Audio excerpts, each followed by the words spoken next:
All have come? Yes. These are some of the articles, my articles that are published in various journals, Prabuddha Bharata, Vedanta Kesari. One set is dealing with the youths. I go all over the country in India talking to the youths, conducting sessions on total personality development, Swami Vivekananda message for man making and character building education. So 1 hour talk followed by question answer session and then meditation and all that. So the questions they asked, whether they were in Almora, in Himalayas, in Mayavati, in Uttar Pradesh, in Madhya Pradesh, in Karnataka, Maharashtra, Gujarat, all those places wherever all I had. Tomorrow photograph levan baki chhe. So these questions answered that I had were later on published in various journals, Prabuddha Bharata and Vedanta Kesari. So this set I am giving to Lily, and this is the talk Youth of India Arise. This is the talk I gave to the youths at Ravindra Sarovar Stadium on 20th November 1994 as a part of Swami Vivekananda's Chicago Parliament Religion Centenary celebration. A youth convention was organized by Belu Math Ramakrishna Martin Mission at Ravindra Sarovar Stadium, open stadium. 40,000 youths were there. 40,000. I gave a talk that is continuing here. This is my article on Sri Ramakrishna, the Prophet of Harmony. These are all question answer sessions that I had with the youth. This is Indian style of management is now sweeping as a wave. The fourth wave has come in the field of management. The first wave was the wave of British style of management. Second was the American style of management. Peter Drucker became the guru.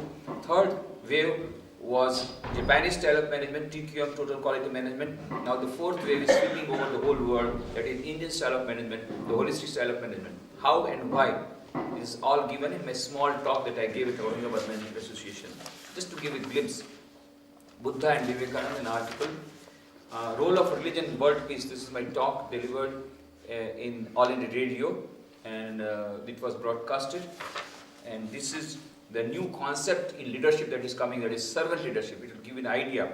Robert Greenleaf, he has made a research and told the new in the present scenario, servant leadership is most fitted. It's a new concept in America, but for us it is not new. More than 5,000 years old. Sri Krishna himself practiced it. Swami Vivekananda practiced it. Mahatma Gandhi practiced it. And so many have practiced it. Servant leadership. Holy Mother Sharda Devi practiced it. And how she practiced, I have given in my talk. We had a seminar on practical Vedanta and modern management at Porbandar. There is a CD prepared out of it, in which I have given how Holy Mother Sharda Devi practiced this servant leadership in her life. Her message of management everyday life is most suited. Many people don't know even the importance of Holy Mother Sharda Devi and how important is her message for the modern management field, for managing everyday life even. And this is suggested reading particularly for the youths I give them. And we had a national seminar at Rajkot, Swami Vivekananda's synthesis of 4 yogas, the ideal for new civilization. This is my talk, this lecture. Value-based management, a paradigm shift is coming all over the world. How value-based management is coming in, this is my article. And productivity through Indian ethos, all these things are there. So this is a suggestion. We can put it on the table, and who is interested in this or that, I can make a copy for him in the midday, after midday. Yeah. After food, then we make copies with who is interested. This is, and this is the CD I was telling you about, that practical Vedanta and modern management. We had organized a seminar at Porbandar on 21/12/2003 as a part of Holy Mother's 150th birthday anniversary celebration. And this is of course the talk by Dr. APJ Abdul Kalam. This CD all of you will get. I have extra copies, so no need of making it copies. I will give you directly. One copy you take. And this is that earthquake relief project. In synopsis, only in 42 minutes we have covered the most of it. Yesterday we saw 10 minutes, but this is 42 minutes. This also I am leaving so that you can get it copied. Some people wanted to copy. And This is my talk delivered at Ahmedabad Management Association on the management of relationships. And this is my talk at AMA, Ahmedabad Management Association, Teachers as a Torchbearer of Change. I was very happy that so many of you are teachers, so this is a must. And this will, I have proved mathematically that teacher is the most important person in the whole world. Because A is equal to B, B is equal to C, C is equal to C, and therefore A is equal to D. Everything I give. Teacher are the greatest torchbearer of change. So all these CDs you can get it copied from here, and this is my audio cassettes. Two cassettes on total personality development. It will give a glimpse, particularly those who have not brought their youngsters. They must take this audio cassette and let them listen. For the youngsters, it's very important. How to have total personality development. That is physical, mental, intellectual, and spiritual development will give you the total personality development. Development of IQ, EQ, and SQ, all the three. How this is important, how this can be done, everything is given, including the question answer session. This one is a typical of what I do in India. 300 education institutions have given these lectures. This is the lecture I gave at Patil Engineering College in Pune.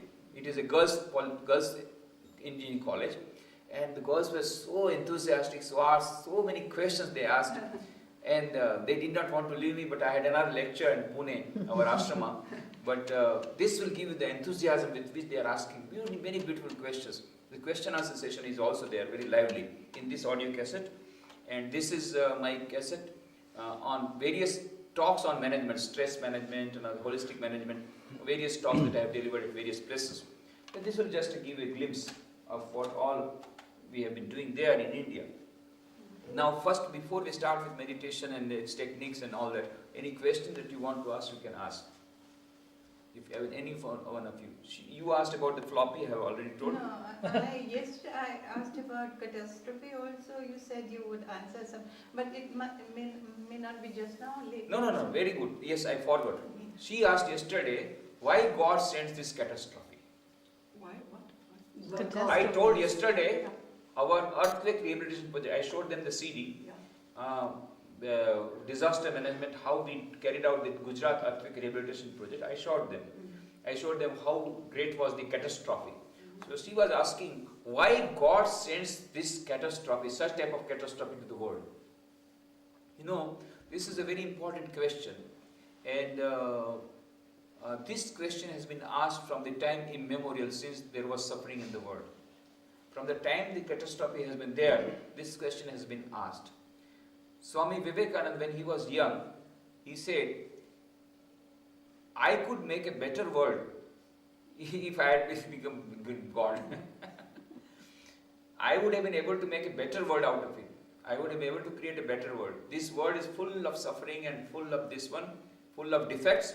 I could have made a better world, he used to say.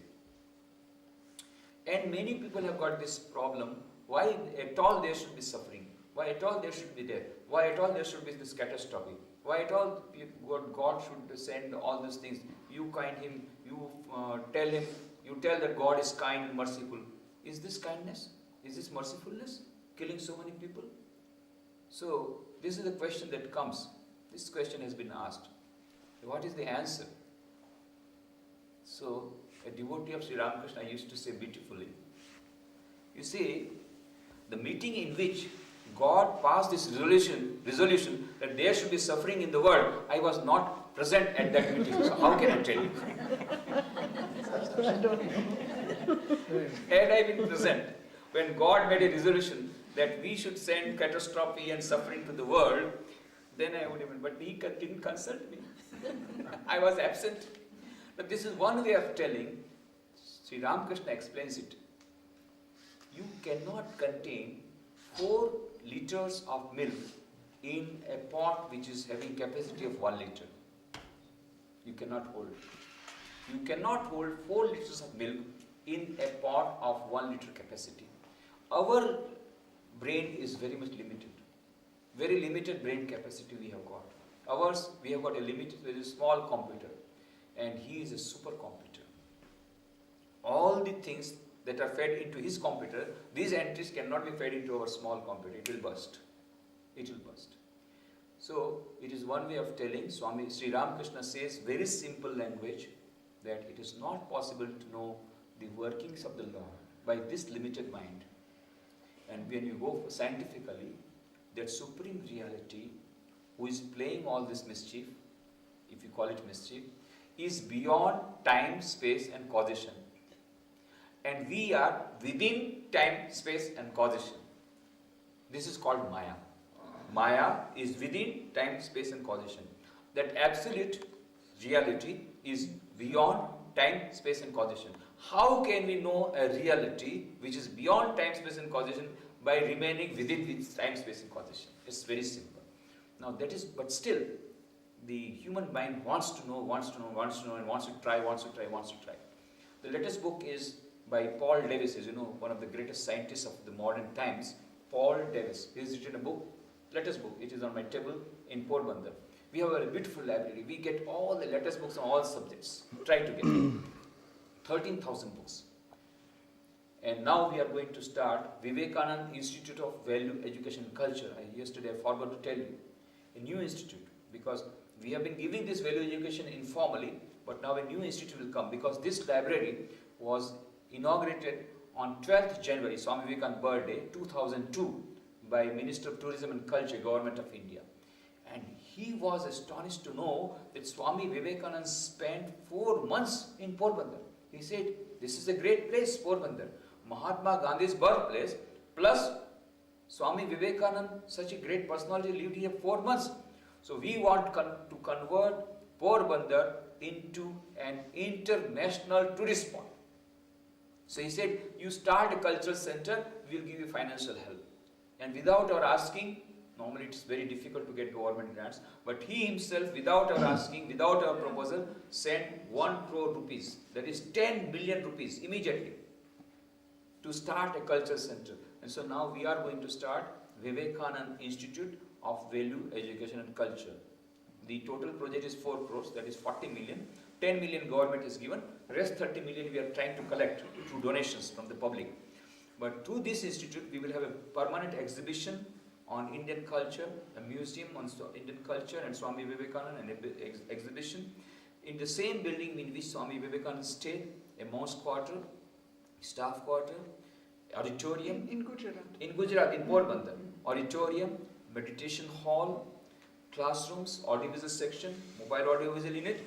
Through this, we will try to give value education, that is character building message of Swami Vivekananda, to the students, to the teachers, professors, executives, managers, government officials, at all levels. How to bring that values into the society. This is what I talked to Dr. Kalam on 16th April. Last year I was with Dr. APJ Abdul Kalam at Rashtrapati Bhavan.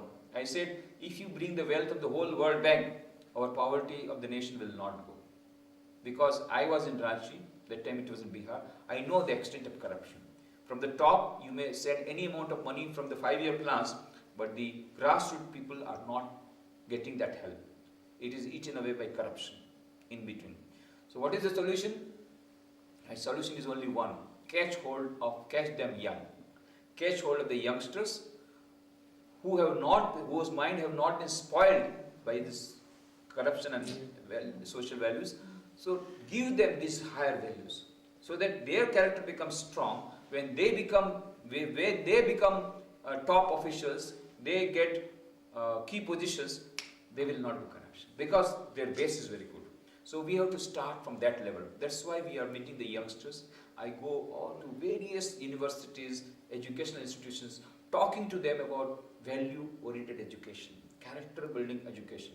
And I'm getting very good response. You will see from audio cassette how vibrant they are, how lively they are. So much enthusiasm for getting these values. So that is working very well. And I think these efforts are continuing in our educational institutions. We have Ramakrishna Mission, we have got about 150 institutions, formal institutions, in which 2 lakh students are studying. Among them also we are trying to bring out textbooks on value education ourselves. And then plus we are telling the government of India to have compulsory value-oriented education in all the institutions. That they are going to implement now, very soon. So now gradually the whole situation is going to change, as I think. We are very optimistic about it. So, I was talking about Paul Davis. He has written a book, the name of the book is The Mind of God. The Mind of God. And he says, we would like to know the mind of God. Why he is working like this, as she is asking. Why he is working and what is his working, what is nature and all that. At long last he says, if we want to know God, we will have to define God. Now, mathematically, you see, we feel that there cannot be more than one infinite. But mathematically, there can be more infinites. So he said, let us bring all the infinites together. And all these infinites together, and he termed it as Cantor's absolute. Now we want to know the Cantor's absolute. And then he says, it is not possible to know the Cantor's absolute. Impossible. Why? That Cantor's absolute contains everything in the world, including the mind of the person who is wanting to know the Cantor's absolute. It's as simple as that. So then he says, Paul Davis says, perhaps the mystical process is the only process whereby you can know the Cantor's absolute, you can know the mind of God. That means mystical process. Through meditation, during meditation, when you go beyond time, space and causation, then only you will be able to know, when you are one with God, you will be able to know the why of God. But at that time, who will ask and who will reply? Because we are one with infinite. But When you come down, yeah, then again impossible. Yeah. one doesn't exist any longer if you become one with God. The ego doesn't exist any longer. Yeah, that existence, that, Otherwise we could not become one with God. yeah, but that existence is a super existence. Yeah. It is not that you don't exist, it is not zero, it is infinite. There is difference. It is not that we don't exist at this level, but we exist at a super conscious level. It's being. Yeah, we are A part of in it. this, we are a part. Yeah. Yeah. But in the moment we are separate, we can't know it. Yeah, so that is why what I am saying, knowing means there is an object and there is a subject. Yes. When the object and subject become one, who will know and whom we will know? Yeah. That is the thing. Therefore one. That is why Paul Davis says it is not possible to know the mind of God, because the mind which is trying to know the God is also within the mind of God. Yeah. It is also a part of Cantor's absolute. So he says, perhaps the mystical process is the only process. He also says, meditation. Perhaps the mystical process is the only process whereby you can know the mind of God. Paul Davis says. This is the latest book on. Anyway, the main thing is that it is not possible to know the Leela of God. So what we should do? Sri Ramakrishna says, with folded hands says, God, we are not able to understand your Leela. Why you have done this? Why you brought this catastrophe? Why you have brought so much suffering? But now, whatever you have given, please give us the power of tolerating these things and to face these difficulties boldly. That God will give. That God will give. And as I was telling you, Paul Davis also says, mystical process is the only process whereby you can know God. This is because it is not an objective reality. But man has a unique capacity. There is a book by Lincoln Barnett. The name of the book is Einstein and the Universe.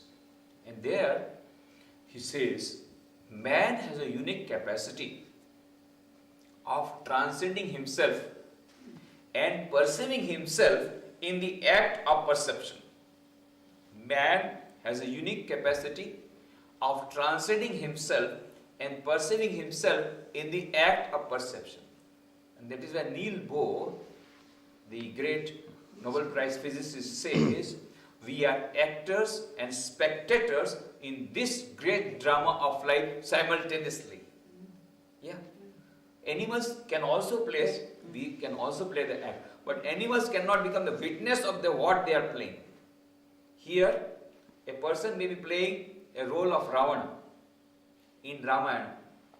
He is playing a play, this Ramayana. Ram and Ravan, they are fighting on the drama. But both of them are fighting at the same time, and they are also aware, after 5 minutes in the green room we are going to share a cup of coffee.